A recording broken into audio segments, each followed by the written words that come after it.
Well, that's great. I would love for you to give us a little bit of your background. Where did you come from? Did you always know you wanted to be in academia? Where did you get your undergrad? All of those kinds of wonderful things first.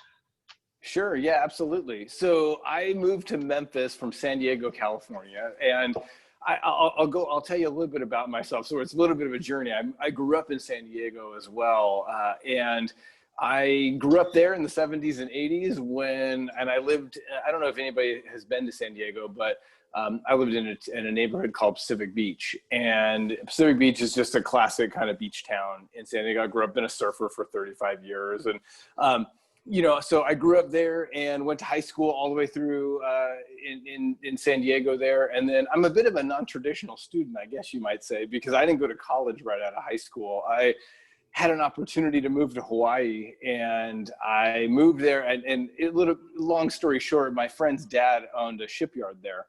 And he said, look, guys, if you want to move to Hawaii, I'll give you a job. And I was a 17-year-old surfer at the time. And I thought moving to Hawaii is exactly what I want to do. And, and interestingly enough, so I moved there and he said, look, Damon, like you're here now. You don't know anything about working. I worked at a surf shop for since I was about 13 years old. And I said, well, look, I worked at a surf shop. I did sales and that sort of thing. He said, well, look, you don't know anything about the shipyard, so I'm going to put you with the welders. And I was a shipyard welder for about 2 years. And probably somewhere in about a year mark or so, I thought, this just can't be what I spend the rest of my life doing. And I drove a 1971 Ford pickup, and I was driving to work one early morning. We used to do these 12-hour shifts, and I was going to work at like 6 in the morning. And I was driving down Cam Highway on the west side of Oahu, and I thought, God, this just isn't what I'm going to be doing forever. And I got to work, and I'm mixing it up with all the guys who at the time I thought were really old, who are younger than I am now. And I thought, this just isn't really what I need to be doing. And it took me about probably another 8 or 10 months to like save up enough money and figure out a way to move back to California. And I did move back to California, went to community college, and transferred to San Diego State University and got a degree in accounting. Went to work. I had a job. I accepted a job with Arthur Andersen at the time. And then kind of very quickly I transitioned. So I actually never even started with Andersen. I had a position there, but then I got an offer. This was in, I guess, 99 or something like that. And I got an offer to go do kind of due diligence and valuation work at a venture capital firm, which at that time was very exciting work and seemed much more exciting to me than doing audit work. And so I took the opportunity and went and did it. So I kind of started working at like 13 at a surf shop with a bunch of entrepreneurs. And then kind of my first real professional job was also in entrepreneurship. So I was excited to come and speak to this group because of my connection with that. And then I spent about 4 years or so doing venture capital work. And I got my master's degree along the way, got a chance to do a little teaching. And in 2003, I guess it was, I said, look, I'm gonna pivot. And through some great mentors of mine, I decided to go become an academic, got my PhD at Virginia Tech. So the only time I had been to Memphis before I came here for this job was driving from San Diego to Blacksburg, Virginia. And my wife and I, we stopped in Memphis, we went to Graceland, we had some barbecue, and we were back on the road again. And then, I got a call I guess it was the fall of 2018, from a recruiter. Said, some people have recommended you might be a good fit for this dean job at Memphis. You interested at all? And I said, tell me more about it, And so, I'm a due diligence guy. I'm an accountant. Like, all I did was start to dig in.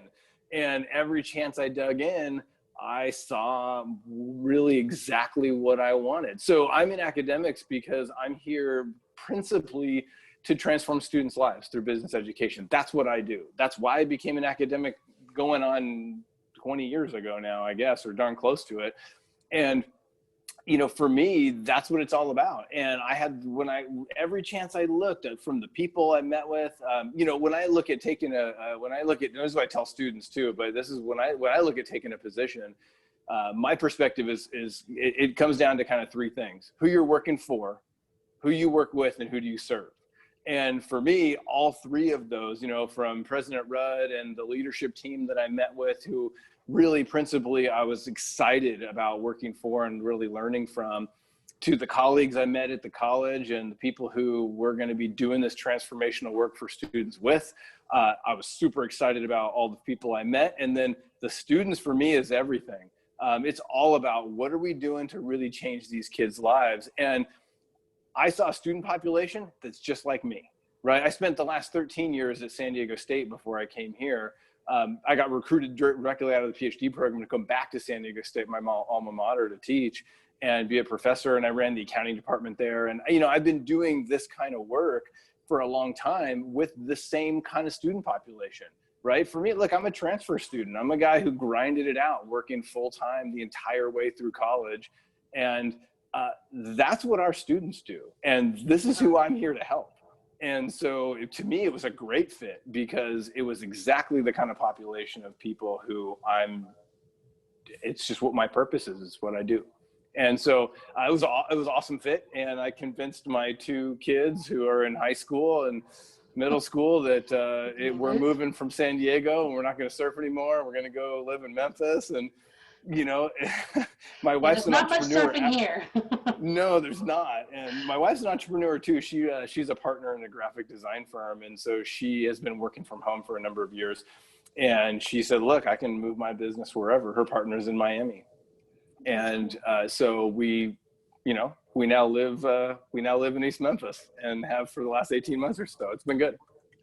Well, we're very glad that you're here. And I think that background is it's really cool. I'm sure that the students really can relate to you. And I think that that's really meaningful. So I hope so. I mean, I think so. I spent a lot of time. I got a call this afternoon, assuming the internet on campus gets back going again.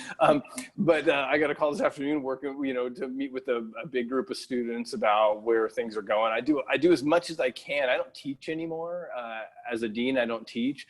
But I crashed classes. When we had classes in person, I'd show up and, you know, participate. And, you know, I do as much as I can to interact with the students because that's what gets me excited. I mean, I think that's why we're all here. Everybody at the university is focused on how do we make the biggest impact for our students? And because that impact on students drives directly into the community. That's how we grow the business community. That's how we make this a destination for companies to come and locate because they can get the talent that they need. That's great. There's several things that I want to talk about. And one of the things you mentioned before is that the students aren't on campus and that you've been here a year and a half and then 8 months of that we've been in quarantine. So yes. And lots of changes for sure. So tell me a little bit about what's been going on at the university in relation to that. I know y'all have had to pivot and change and so we've had to do a dramatic pivot and change. I mean, you know, so here's the thing, is the university as a whole, we were well positioned for doing virtual learning. We've had Global on campus for nearly 20 years. And in the College of Business, we did approximately nearly 40% of our coursework, our credit hours were online prior to COVID. So we have big online MBA program. We have online through Global undergraduate programs that have been serving students for a long time in this space. So we were much better prepared than a lot of universities. I have friends who are deans and department chairs and other universities who had no real online presence. And so they're trying to figure this thing out with no experience. So we had a lot of good experience. So from that perspective, we were better prepared. I mean, you know, Pearson, one of the things that I've been doing through this process is like trying to figure out what the lessons to be learned are through this. Like because this is quite frankly, the reckoning that higher education's probably needed for a number of years. But it's here sooner than I think anybody thought it was going to be.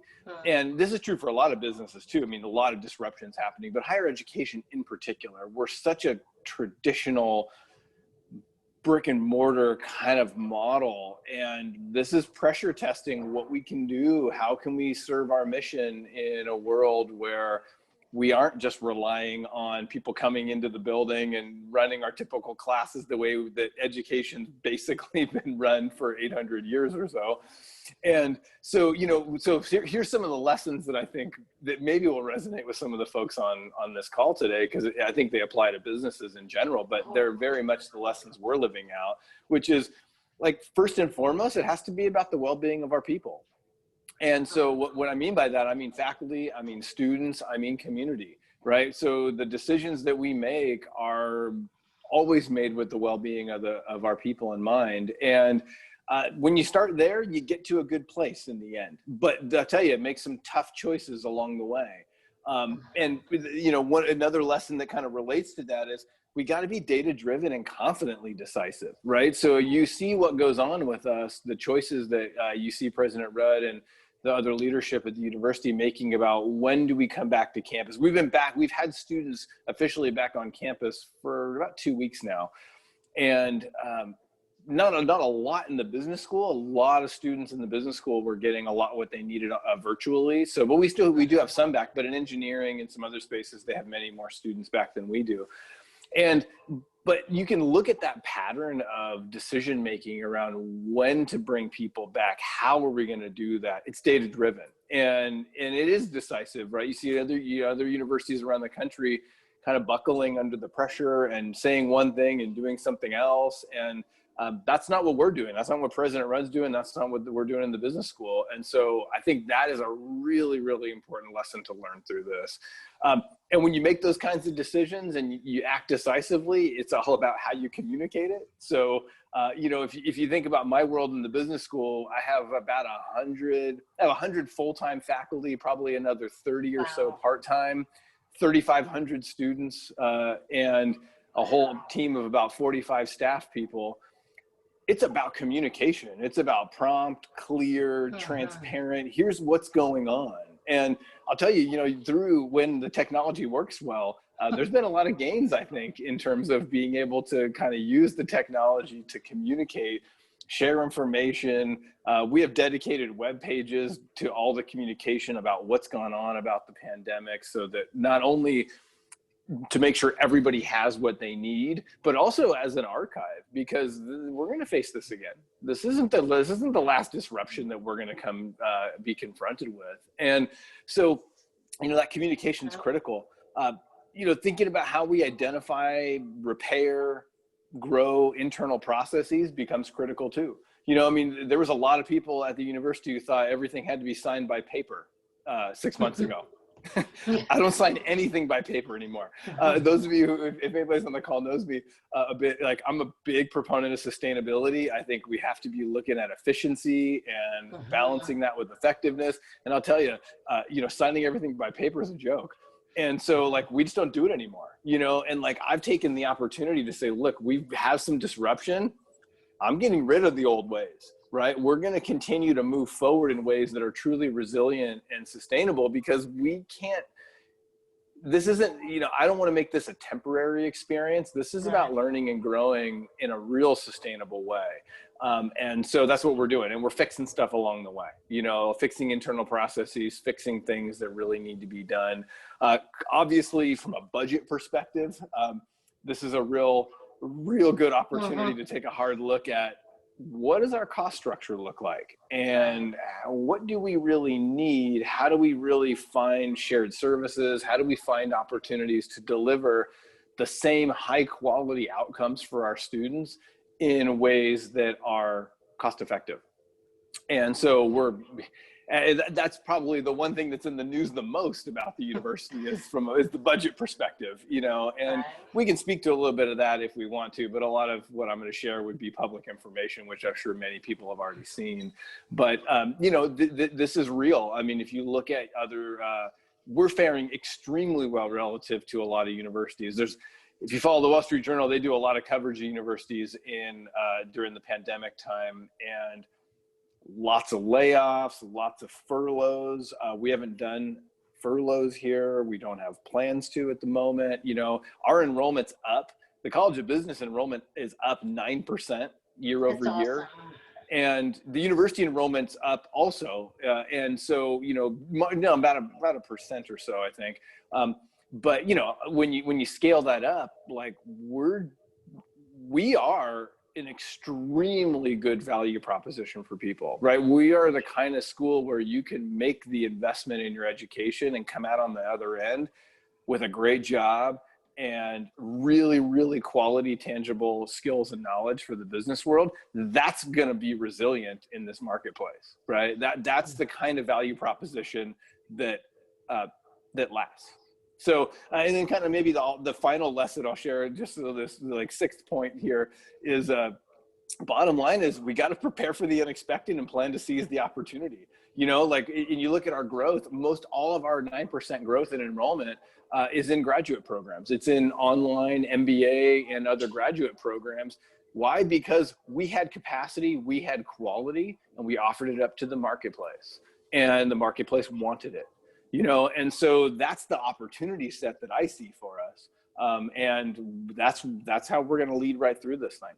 So that's, you know, that's a quick, high level overview of kind of COVID times at the university. I mean, we could talk more if you want about the different modalities of classes we're doing and, you know, some of the ways in which we have really adapted the learning experience, but I don't know if we have time for all of that. So you can invite me back and we can talk about, you know, a hardcore instruction or something sometime if you want. I do think it's interesting. I wonder, do you think that some of the reason that the population is up is because people that maybe did get furloughed are realizing how important the education is for their own promotions and that they have the time now to do it? I think it's a combination of all of that, Pearson. I mean, look, part of it is a lot of people think about going back to school to get reskilled. Right. You can think a lot about it, and it's hard to find the time and space. I think in some cases it might be because of forced or otherwise transitions in employment. I think it also might be that working from home and understanding how you can really get things done virtually has created some more confidence in people to say, you know what, I can engage and I can get some additional education. I can pursue this dream that I have in a virtual or hybrid space. Come springtime, we're doing a lot of hybrid as well, of a lot of instruction virtually, but then come to campus for some real enrichment, but not all day, every day kind of model that doesn't work for a lot of people. And so I think some of the confidence came through there. And I think legitimately what's happened is disruptions, not just at the university space, it's everywhere. And people are realizing maybe they don't have the data analytics skills they need, right? Maybe they don't have some of what's really necessary to either keep what they have or go to the next level. And we are a premier destination for that right here in Memphis. And so we saw, you know, there was a massive uptick in our applications. And we also took a really inclusive approach to admissions this year and said, look, we're trying to grow diversity. We're trying to serve our population as best we can. And we saw some real positive gains in not just the number of students we have, but the profile of our students, from work experience to diversity in a number of different ways. That's great. That's wonderful. Well, that's how we're all, you know, it's part of being an entrepreneur, right? We just have to think differently. Absolutely. This is showing our true grit, right? Well, it is. And you just have to step back and you have to say, okay, adapt and overcome, right? Like, it's not about getting upset about it. It's not about look, these things are scary. It's a crazy world these days. And I think it's totally legit to accept and own the fear that comes in a space like that. But you can't get paralyzed by it. There's no courage without fear. And so you have to figure out, like, what's your courage and where are you going with this thing? And that's my perspective in leaving the business school, is find the way out. And that's what we're doing. And because we're continuing to expand our programming, grow things. I mean, we restarted our PhD program this fall. I mean, we had planned to do that, a PhD program in accounting, that is. We've always had PhD programs in the other areas, but our accounting program was on hold for a while. And last year I said, no, we got to bring that back. And we brought it back, and we continued with that mission despite the pandemic. That's great. That's wonderful. You know, one of the things that we wanted to talk about, and when we first started talking about you doing this, is that you do have opportunities for businesses to work with the university by providing interns and things like that. Yep. So I would really love for you to talk to the group about ways that we can partner with the university. I don't think business owners, I know personally that I have a group of business owners, the Insights Group, and we had a curriculum many years ago that we gave them a book, and then we spent a day at the university and they taught us the Okay. curriculum from CEO Tools. So what other programs do you have that business owners could take advantage of? So in terms of, let me frame it in kind of two perspectives. One is, how can we help business owners? And the other is, how do business owners help our students? So let's kind of talk about both angles, if that's all right. In terms of what we can do for business owners, the thing that we don't do a lot of at the university right now, but I think we could do more of, is training. So we do education at the university. So we run degree programs, although the one thing that I will tell for a lot of business owners that they're either themselves or their employees that might be really interested in, we started, as of this fall, 7 new graduate certificates. So we have a portfolio now of 9 total graduate. We had 3 before, but I created, we have 10 now. I think there was 3 before, and I created 7 new ones this past year. Wow. And the goal there is, these are programs that are typically 4 courses long. Most of them can be completed virtually now, for sure, even some before the pandemic. And all of the courses count towards a master's degree, but you don't have to take master's degree entrance exams. You can come and just take classes, and they're all in niche areas, whether it's supply chain management or taxation or data analytics. We have, and I would encourage, it's easily Googleable. Just Google, Fogelman graduate certificates, and you'll get it. And so one way is that, right? So we're offering really flexible, sometimes you hear these are called stackable programs, where basically we're allowing, what I want to do is, I want to provide the kind of education that the community needs, right? Some of that education is by giving undergraduates their first college experience. Some people graduate and they're find themselves a few years later going, I really want to retool a little bit. These certificates are perfect for retooling. And then if you want to package those into a master's degree, we give you all that credit towards the master's degree. So it's a real scalable approach for people to kind of engage. So I think that's probably one of the core ways. I started off by saying we don't do a lot of training. That is something that I think we have capacity for, that we could do more of, but that hasn't been a part of the culture of the business school. And I don't know if that's a function of sort of business need. I think it could be. I think it could also be that we haven't marketed and shared out what training opportunities that we might be able to provide for businesses. So I think that's a space for us to grow more with the business community. In the entrepreneurship space, I'm sure some of the people on this call are familiar with the Cruise Center for Entrepreneurship, and that's a great way to connect in terms of, whether it's with pitch competitions or whatever. So let me speak a little bit to maybe some ways in which, I guess maybe I'll cap it off by saying one of the ways we collaborate with, where we can and do collaborate with the university or with the community, is really through a pipeline for talent. And that's, you mentioned internships. Those come in lots of variety now. I think another benefit maybe to this whole virtual need to work thing is that people are rethinking how they can leverage some internship and other type programs that they didn't do before. Like, they just maybe wouldn't have considered a virtual intern before, but they are now, or they should be now. There's a lot of students who can bring a lot of value to companies and give them the learning experience. Also, our students get course credit in many cases for internships, so it helps them get to graduation. There's a lot of positive gain there. Something we're starting this spring is like an MBA consulting course, where we'll have companies and have MBAs be working on teams for companies. And we'll have that opportunity. We're piloting it this spring, so it'll be a pretty small launch in terms of the number of companies we accept into it. But we're running that. Mike Hoffmeyer through the Cruise Center is going to be helping spearhead that, and we're looking to grow it. Right, we have about 700 graduate students or so across the. Well, it's if you look at the PhD program too, it gets darn close to 1,000.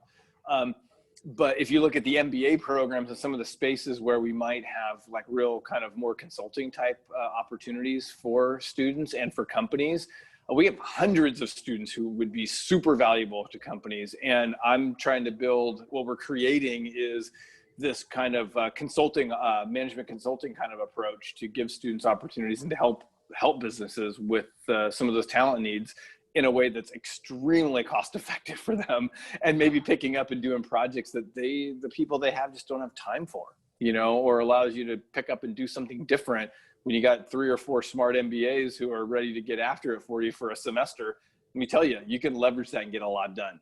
Yeah. So, that's another way in which I think we could be helping the business community. Ways in which the community helps us. I'm gonna talk principally about students. It's about those internships. It's about mentoring. It's about doing video guest lectures in classes about your experience and, the kinds of things that provide the visioning and kind of, I guess I'd say, sort of like the inspiration for a lot of students. And I'm sure anybody on this call could come in and give a very inspiring talk to our students about what it's like to go through the entrepreneurial process, what their own journey's been, because I explain a little bit about my journey. It's not straight. Maybe some people have straight journeys. I don't meet very many of them. And students don't often know that. Sometimes they think like, oh, Dr. Fleming, like, you must have always known you wanted to be a business dean. I'm like, no, like, that's just not the case, right? I didn't even know I wanted to be an accountant all the time, I didn't figure that out till I was like deep into college. And so, I think that just sharing openly like that, I think is really powerful. We have an executive in residence program. Jay Myers is our kind of lead executive in residence. And Jay's an awesome guy, awesome entrepreneur. And, we have opportunity for more of that. We're looking to grow that. So that's a real way that people could connect with us. Our professional development center, many of you know Kathy Tuberville and the team that runs the PDC and maybe participate in different ways. That's a really excellent opportunity. There's probably some opportunity as well to collaborate with faculty. Maybe it's training like we talked about before, but maybe it's actually like a research need. There might be something you need some expertise in certain areas, whether it's valuation or pricing or whatever. There could be things where you could connect with faculty and find some expertise at the university in ways that maybe you didn't really think about before. Or, that MBA consulting idea I threw out there, there's also opportunities to kind of create really curated opportunities where it's like, hey, we got this special project. Do you got some students who want to do it? It doesn't have to be a part of a structure even. And it could be a combination of faculty and student work that goes on to connect with businesses. So, and then probably the last category I'd say, which is, the one that we always know, it's financial support, right? So it's in the form of, a variety of different scholarship contribution. I mean, there's lots of ways to financially support our students and the university. And that's always just so greatly appreciated and so needed. In these times, state budgets, the state budget currently accounts for maybe only about 1/3 of our total budget we get from the state. The rest of it comes in the form of student tuition and fees and other things and philanthropy. That's how we continue to drive excellence, is not largely on the back of the state. Rewind 25 years ago or so, the state might have provided 90% of the funding. Right. And, and this is nationwide. This isn't just Memphis, not just the University of Memphis, not just Tennessee. It's just continuing to drop. And what that means is it's more expensive for students to go to school, which from my perspective means we need to be delivering value constantly. I'm a value investor. And so it's the matter of like, how do we go about making sure that the investment dollars they're spending with us are getting fully leveraged in the form of hiring the best faculty, the right support services for students. It's all of that that's a part of what we do. Yeah, I do want to just say real quickly that if anybody on the call has a question, that they could type it in at the bottom, then we can make sure that we get anything asked. So. Oh yeah, I'll whatever questions come in, I'll answer them. And one other thing I want to ask you right now is that if somebody did have an idea, they had a project that they were looking for, what would be the best way? Just to email you? Probably. We could start with emailing me. I get 1 billion emails every day. And so, so what is the, Yeah, probably, I would say, particularly if it's for more of like, like many of the folks on this call, if it's more of an entrepreneurial kind of space, I would say let's connect through the Cruise Center. Okay. And, so you can email me, but what will happen is I will do a quick handoff to somebody else and say, here's this opportunity. Where can we run with it? And sometimes that might be to a department because it's a specific area niche that's needed. It might be to the crew center because it's more broad. But that'd be a good way to start. Okay. Very good. Well, that's really great news. Well, I think it's really a great program, and I think this Fogelman graduate certificates is really interesting also. And you can just find those by going to your website and get the information about the different programs. Yeah, if you go to the Fogelman main website, there's a tab that basically says programs, and you'll see on all that there's a button there on the left-hand side that'll say graduate certificate, or it'll say certificates, and in there's all of our portfolio of graduate certificates. And I think those are such a great opportunity for the campus and for the community. I mean, that's why we created them. And we built them in niche areas where, based on market need, I think we're going to probably expand a little bit, a few of those to areas that, and if I'll throw it out there too, if there's anybody on this call who says, you know, Damon, like, I like what's available, but it's not really what I need. Tell me what it is that you need, and we can then work to figure out a way to do it. Sometimes it can be done through just some customization of the existing certificates. And then other ones, it could be like, if there's significant demand, I mean, it could be that we create something new that's unique for what you need, or we refine what we also have. So. We do have one question from Jay Myers. How about that? I can't see who's on the call on my phone, so but he said, when do you think that the Fogelman College students will be able to major in entrepreneurship? Well, so that is something we are working towards. So I'll tell you, let me talk about the pathways right now. So currently we have a minor in entrepreneurship that is open to any major on campus. Minors, I'll be honest with you, minors, in my opinion, are not the best approach to get more people involved, because minors add 15 or more credit hours to your graduation time frame, right? That's at least a semester or two for students to graduate. Well, if you want to be an accountant and you might make $45,000, $50,000 a year when you graduate, that's a pretty big opportunity cost to pick up a minor. You know, and so as a result, the minor's not super popular. We don't have a lot of students minoring in entrepreneurship. So I looked at that and I said, okay, the minor doesn't feel like the best approach. So what we're doing right now, for those on the call, give you some glimpse into the university world, it takes about a year to make something new on campus. Like, we started this in the spring, and we are now, by next fall, we will have what we call a concentration, which means in the College of Business, if you're in the management major, you can get a concentration in entrepreneurship. We have about maybe close to 500 plus management majors in the college. I suspect many of them are going to shift into an entrepreneurship concentration, which basically is very, very close to a major. Right? It's not, the major is not called entrepreneurship. It's called management with a concentration in entrepreneurship. It's a stepping stone. So the process to get a new major approved through the Tennessee Higher Education Commission and elsewhere is, again, an even more elaborate process. And you have to provide really strong evidence that there's demand for that major. And so what we're doing is we're creating the concentration to show the demand. And then the next phase will be a major in entrepreneurship. That still legitimately might be 2 years away, but the concentration will be here available, assuming it all kind of works its way through the process this year. It'll be available come next fall. And students can immediately switch into it. So they can be a management major, they can be a junior now and starting to really lean into their upper division coursework. And they can say, boom, I'm gonna switch right now to entrepreneurship.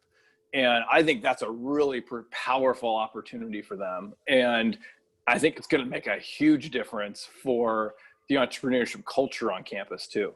Because again, currently you got to pick up the minor to get the classes. And, you know, take a step back for a minute and think what it costs to go to school these days and how much students are willing to spend extra money to get a little extra fringe on their degree program. Not everybody's up for it. And this is going to allow them to get that entrepreneurship content as a core part of their graduation requirements.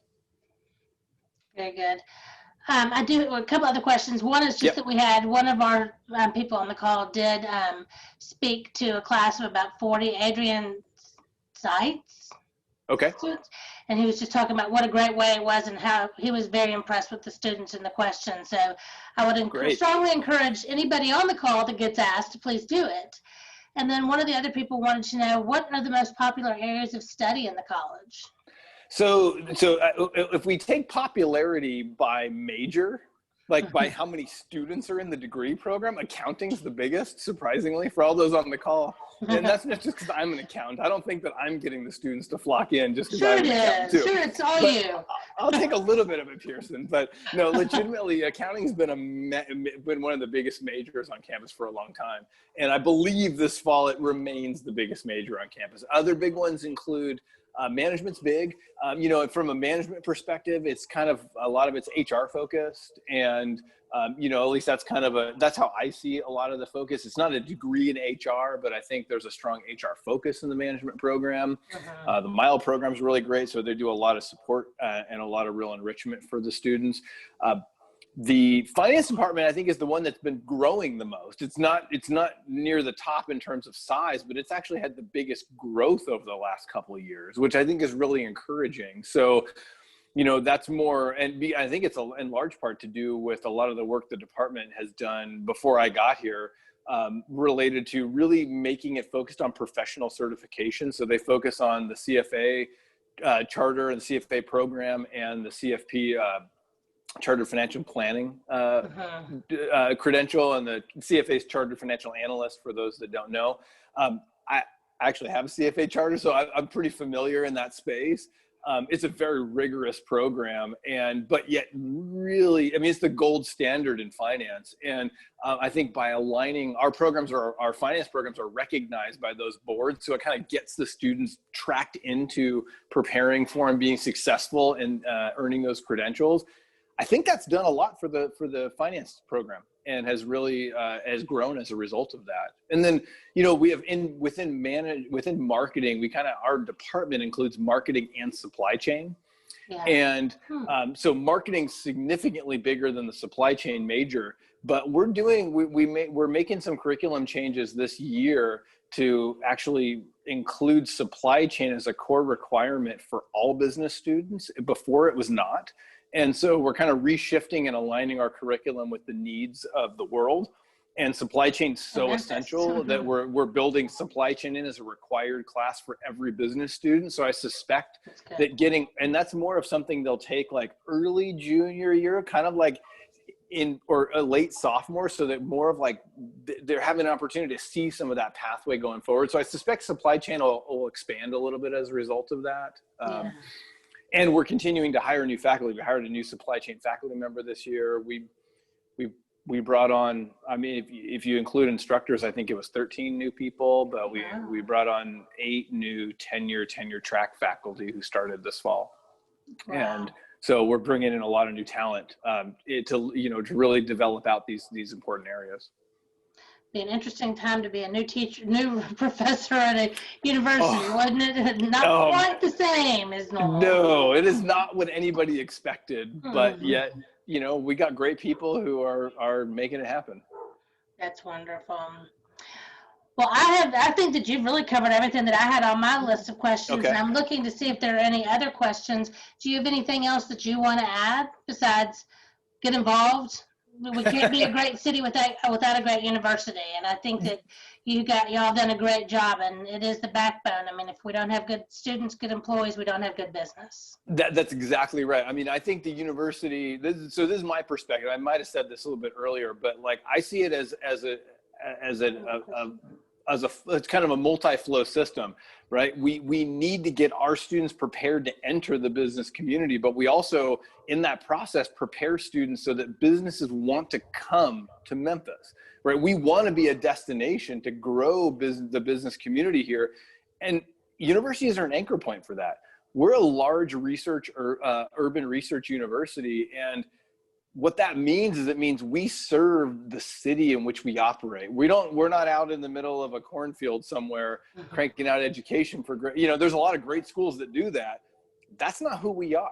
We are intentionally set within a vibrant city, and we need to be supporting that city in lots of ways. And, you know, so the more you ask of us, the more we can collaborate and do. And so I'll put the challenge out there and say, tell us what you need, and tell us what you think the city needs, and from a talent perspective, and then let us step up and try to provide that, and collaborate with you to provide what's needed for your business, for the city, for the state.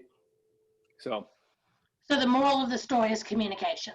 You know, I started early on with communication. I talked about data-driven. I talked about, you know, right. Those principles. Cyclical, all comes back around. It often comes all back around for us. Yeah. Well, I have to say that I'm glad that the surfer from Hawaii came to Memphis, Tennessee. So I'm sorry that we don't have surfing here, but there's a lot of really cool things in the city. So there's a lot of great things in this city, and you know, we don't know, you know, because of the travel restrictions, I've had no opportunity to go out and visit anywhere. But you know, my surfboards hang up in my house now, so they're a constant reminder of where I will be using them again when I travel. But Memphis is a great place to be, and I'm excited to be here. Thank you for inviting me to come and talk to this group. If there's ever something that you think you need from us, please, all of you on the call, reach out. And if you ever want me to come back and we would dig into some, you know, we did kind of high level overview today. If you want to dig in on some different issues, you know how to get a hold of me. No, I do, and I will. So thank you very much, and Go Tigers. Absolutely. So, well, just in closing, I just want to say thank you again. We really, really appreciate you doing this. Next month, November the 12th, we're going to have Kent Ritchie from Landers Auto Center be speaking to us, so that should be a great meeting. But Damon, we really appreciate it. I appreciate it. I've gotten to know you working on a few committees and on boards in the city, and we're real lucky to have you. So thank you very much. Well, thank you, Kirsten. I really appreciate it. And thank you to all for being here, and I will look forward to seeing you next month. All right, take care. Bye-bye.